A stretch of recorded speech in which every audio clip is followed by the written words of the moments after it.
বন্ধুরা আজ বানিয়ে দেখাবো বেঁচে যাওয়া বাসি ভাত দিয়ে একটি দুর্দান্ত স্বাদের হেলদি টেস্টি নাস্তার রেসিপি। অনেক সময় ভাত বেঁচে যায়, আমরা সেই ভাত দিয়ে হয়তো পান্তা ভাত করে খেয়ে নিই বা ফ্রিজে রেখে দিই, সেটিকে পরের দিন ভাতের সাথে মিশিয়ে নিই।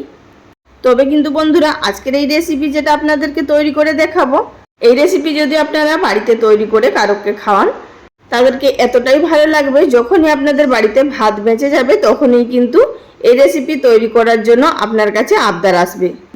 তো বন্ধুরা সবার প্রথমে আমাদের যেটি প্রয়োজন এই রেসিপি তৈরি করার জন্য ভাত। এখানে আগের দিনের ভাত বেঁচে গেছিলো বেশ কিছুটা, আমি এখানে বক্সের মধ্যে ভরে ফ্রিজে রেখে দিয়েছিলাম। তো ভাতটা এখানে ঝরঝরে আছে, আর যদি ভাতের মধ্যে জল কেটে যায় তাহলে কিন্তু ভাতটা একটু ধুয়ে নেবেন। যেহেতু ভাতটা ঝরঝরে আছে আমি আর ধুয়ে নিচ্ছি না। এবার চলে যাব অন্য পদ্ধতিতে।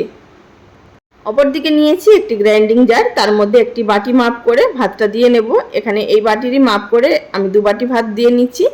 আপনারা কিন্তু যে কোনো একটা বাটি মেপে করবেন, এতে করে সমস্ত উপকরণগুলো দিতে সুবিধা হবে। তো সেই বাটিরই মাপ করে দিয়ে দিচ্ছি এখানে হাফ বাটি পরিমাণ বেসন বা 4 টেবিল চামচ পরিমাণ বেসন আছে এখানে। আর দিয়ে দিচ্ছি এর মধ্যে সেই বাটিরই মাপ করে হাফ বাটি পরিমাণ টক দই, আর সেই বাটিরই মাপ করে এখানে 1 বাটি পরিমাণ জল দিয়ে নিচ্ছি। এবার এটির একটি পেস্ট তৈরি করে নেব, তবে হালকা একটু দানা ভাব রেখে পেস্ট তৈরি করতে হবে। আর দিয়ে দিলাম এর মধ্যে সামান্য পরিমাণ চিনি, এতে করে টেস্ট খুব ভালো আসবে। তবে কিন্তু আমি এখানে নুনটা ব্যবহার করছি না, নুনটা পরে ব্যবহার করব। তো আমার এখানে পেস্ট তৈরি করে নেওয়া হয়ে গেছে, একটি মিক্সিং বোলের মধ্যে ঢেলে নিচ্ছি। আর এবার আপনাদেরকে দেখিয়ে দিচ্ছি যে পেস্টটা ঠিক কিভাবে রাখতে হবে। তো এখানে দেখুন আমি আঙুলের সাহায্যে একটি তুলে দেখিয়ে দিচ্ছি যে হালকা একটু দানা ভাব রাখতে হবে, যাতে করে খুব বেশি স্মুথ পেস্ট না হয়, এতে করে নাস্তাগুলো খুব ভালো তৈরি হবে। তো এখন এর মধ্যে দিয়ে দিচ্ছি সেই বাটিরই মাপ করে হাফ বাটি পরিমাণ সুজি। সুজিটা দেওয়ার কারণে বাইন্ডিংটা খুব ভালো তৈরি হবে, যেহেতু ভাত খুবই নরম একদম চটচটে হয়ে যাবে, তাই এর মধ্যে সুজির প্রয়োজন আছে, বা আপনারা এখানে সুজির পরিবর্তে চালের গুঁড়িও দিতে পারেন। এবার দিয়ে দিলাম স্বাদ মতো নুন। যেহেতু এর মধ্যে সুজিটা ব্যবহার করব, তাই এখানে আমি পরে নুনটা ব্যবহার করলাম। আগে যদি নুন দিয়ে দিতাম তাহলে আন্দাজ পেতাম না। তো আপনারা যাই হোক নিজেদের টেস্ট অনুযায়ী নুনটা ব্যবহার করে নেবেন। তো দিয়ে খুব ভালোভাবে মিশিয়ে নিতে হবে আমাদের। সুজিটা দিয়ে মিশিয়ে নেওয়ার পর এবার যে গ্রাইন্ডিং জারের মধ্যে বেটেছিলাম সেই জারটা ধুয়ে আর হাফ বাটি পরিমাণ জল দিয়ে নিলাম। মোট এখানে 1.5 বাটি পরিমাণ জল ব্যবহার করেছি। এখানে কিন্তু আমাদের ব্যাটারটা খুব বেশি ঘন হবে না, আবার খুব বেশি পাতলা হবে না, একটি মাঝারি ঘনত্বের ব্যাটার তৈরি করতে হবে। তো দেখতেই পাচ্ছেন এখানে ব্যাটারটা কিন্তু খুব সুন্দরভাবে তৈরি হয়ে গেছে। সুজিটা ফোলার জন্য এখানে আমি 5 মিনিট মতো রেস্টে রেখে দিচ্ছি। আপনাদের হাতে যদি বেশি সময় থাকে তাহলে 10 থেকে 15 মিনিট মতো রেখে দিতে পারেন। তো অপর দিকে আমরা ততক্ষণে থালাটা তৈরি করে নেব, যে থালার মধ্যে এই নাস্তাগুলো তৈরি করব। একটা কানা উঁচু থালা নিয়ে নিয়েছি এবং তার মধ্যে কয়েক ফোঁটা রিফাইন তেল দিয়ে খুব ভালোভাবে ব্রাশ করে নেব। এতে করে থালার গায়ে আর আটকে যাবে না, নাস্তাটা খুব অনায়াসে বেরিয়ে আসবে। আপনারা কিন্তু থালার পরিবর্তে এখানে কেক টিনও ব্যবহার করতে পারেন, তাতেও কিন্তু খুব ভালো হবে। তবে আমি এখানে সাধারণভাবে তৈরি করে দেখাচ্ছি, তাই এখানে থালা দিয়েই তৈরি করছি, কারণ এই ধরনের থালা প্রত্যেকের বাড়িতেই থাকে। তো 5 মিনিট হয়ে গেছে, আমাদের ব্যাটারটা খুব ভালোভাবে রেস্ট হয়ে গেছে। এবার এর মধ্যে আরও কিছু জিনিস অ্যাড করব। আর বন্ধুরা দেখতেই পাচ্ছেন আগের তুলনায় কিন্তু আরও একটু ঘন হয়ে গেছে ব্যাটারটা। তো এবার এর মধ্যে দিয়ে দিচ্ছি অর্ধেকটা গাজর গ্রেট করে দিয়েছি, অবশ্যই গ্রেট করে দেবেন, এতে করে খুব ভালো তাড়াতাড়ি সিদ্ধ হয়ে যাবে। আর দিয়ে দিচ্ছি এর মধ্যে হাফ টিস্পুন পরিমাণ গোটা জিরে, এতে করে নাস্তাটাও খেতে খুব ভালো লাগবে এবং ফ্লেভারটাও খুব ভালো আসবে। আর দিয়ে দিলাম 1 টেবিল চামচ পরিমাণ মতো ধনেপাতা কুচি, দিয়ে খুব ভালোভাবে মিশিয়ে নেব। আর আপনারা চাইলে এখানে এর মধ্যে আরও কিছু সবজি এড করতে পারেন আপনাদের পছন্দ মতো, তবে আমার কাছে যেটা ছিল সেটাই ব্যবহার করেছি।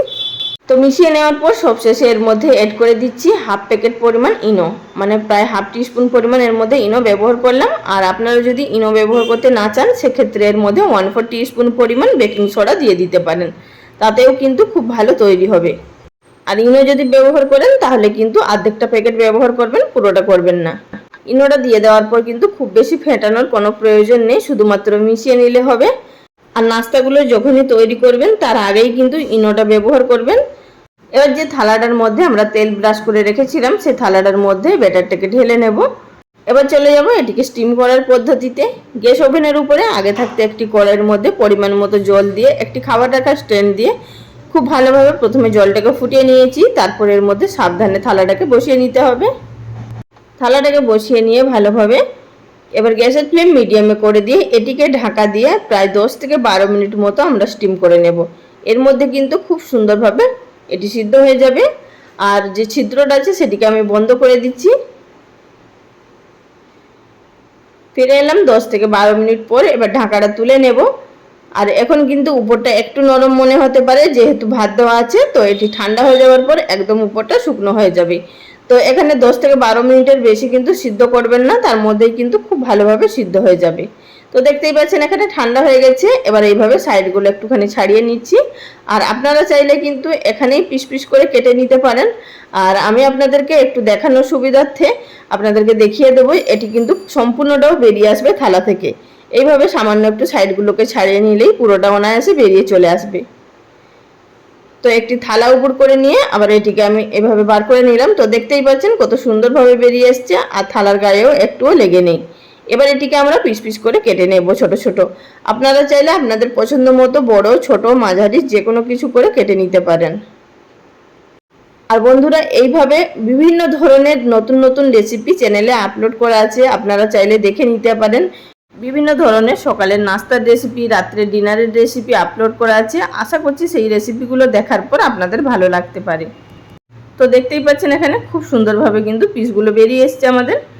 এগুলোকে আপনারা কিন্তু টমেটো কেচাপ বা চাটনির সাথে খেতেই পারেন, তবে কিন্তু আমি এগুলোকে একটু শর্টে করে নেব, এতে করে খেতে আরও বেশি ভালো লাগবে। আর বাচ্চারা যদি খায় তবে কিন্তু এর মধ্যে শর্টে করার প্রয়োজন নেই, এগুলোই কিন্তু দিয়ে দেবেন। তাদের জন্য খুবই হেলদিও হবে এবং ঝালও লাগবে না। তো অপর দিকে গ্যাস ওভেনের উপরে আরও একটি কড়াইয়ের মধ্যে 1 টেবিল চামচ পরিমাণ সাদা তেল দিয়ে প্রথমে খুব ভালোভাবে গরম করে নিলাম। তারপর দিয়ে দিলাম 1 টিস্পুন পরিমাণ কালো সর্ষে, দিয়ে দিলাম এখানে 2টো কাঁচা লঙ্কা কুচি আর একটি শুকনো লঙ্কা কুচি।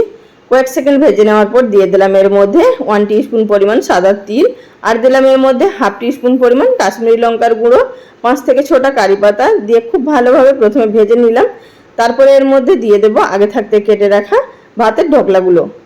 আর বন্ধুরা, লঙ্কা গুঁড়ো দেওয়ার পর কিন্তু খুব বেশিক্ষণ ভাজবেন না, তা না হলে কিন্তু লঙ্কা গুঁড়োটা কালো হয়ে যাবে। আর এখানে লঙ্কাটা আমি কালারের জন্য ব্যবহার করলাম, যেহেতু এর মধ্যে কাঁচা লঙ্কা এবং শুকনো লঙ্কা ব্যবহার হয়েছে, তাই এখানে ঝাল গুঁড়ো লঙ্কার ব্যবহার করলাম না। তো আবার এটিকে ভালোভাবে মিনিট 2-এর জন্য ভেজে নিলাম। তারপর এর মধ্যে দিয়ে দিলাম সামান্য একটুখানি নুন। নুনটা একটু কম মনে হচ্ছিল, তাই একটু নুন দিয়ে দিলাম। আর দিয়ে দিলাম 1 টেবিল চামচ পরিমাণ ধনেপাতা কুচি। আবার এটিকে নেড়ে নেব। আপনারা চাইলে সামান্য পরিমাণ চিনি দিতে পারেন, তবে কিন্তু আমি আর এর মধ্যে দিচ্ছি না, যেহেতু আগে চিনি ব্যবহার করেছি, তাই বেশি মিষ্টি হলে খেতে ভালো লাগবে না। তো এবার এটিকে নেড়ে নামিয়ে নেব। আপনারা আরও একটু চটপটা তৈরি করতে চাইলে সামান্য পরিমাণ লেবুর রসও দিতে পারেন। তো এবার এটিকে একটি প্লেটের মধ্যে নামিয়ে নিচ্ছি। আর বন্ধুরা, দেখেই তো মনে হচ্ছে কতটা দুর্দান্ত হয়েছে খেতে। এবার আপনাদেরকে একটি ভেঙে দেখিয়ে দিচ্ছি যে এটি কতটা সফট হয়েছে এবং কতটা দুর্দান্ত হয়েছে। তো আপনারা এখানে দেখেই বুঝতে পারছেন যে কতটা পারফেক্টভাবে তৈরি হয়েছে। আর এটি কিন্তু বাচ্চা থেকে বড় সকলেই ভীষণ ভালোবাসবে খেতে, আপনাদেরকে এইটুকু বলতে পারি। আর আমি এখানে একটি প্লেটের মধ্যে সার্ভ করে নিয়েছি। এর সাথে নিয়েছি ছোলা বাদামের চাটনি আর টমেটো সস। এই ছোলা বাদামের চাটনিটা চ্যানেলে আপলোড করা আছে, নিচে ডেসক্রিপশন বক্সে লিঙ্ক দিয়ে দেবো, আপনারা চাইলে দেখে নিতে পারেন। তো বন্ধুরা, রেসিপি কেমন লাগলো অবশ্যই লাইক কমেন্ট করে জানাবেন। আজ এই পর্যন্ত। আগামী দিন কোনো এক নতুন রেসিপি নিয়ে আবারও হাজির হয়ে যাব। সবাই ভালো থাকবেন। নমস্কার।